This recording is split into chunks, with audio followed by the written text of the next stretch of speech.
اللہ رب العزت میں قرآن میں جہاں نبیوں کے تذکرے کیے ہیں اور ان کی عزتوں اور عظمتوں کو بیان کیا ہے، یہ ہمارے مخلص بندے تھے، یہ ہمارے خالص عبادت گزار بندے تھے، ان کو ہم نے رسول بنایا، اس کو ہم نے نبی بنایا،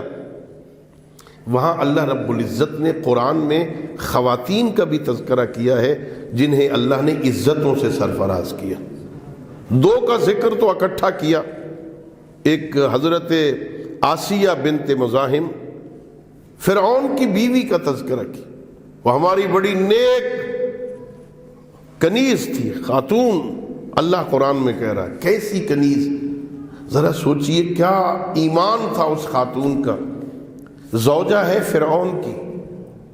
جو لوگوں سے کہتا تھا انا ربکم الاعلی، میں تمہارا سب سے بڑا رب ہوں،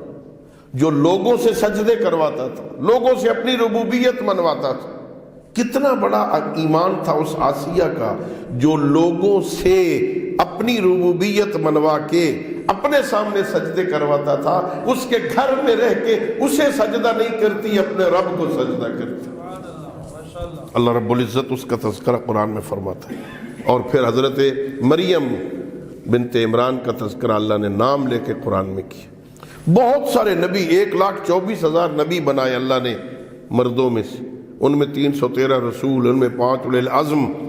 پھر ختم نبوت کے بعد اللہ نے ہمیں 12 امام معصوم عطا فرمائے، بڑی عزتوں والے، بڑی عظمتوں والے، مردوں کی ایک لمبی فہرست ہے جنہیں اللہ دنیا میں عزت عطا فرمائی،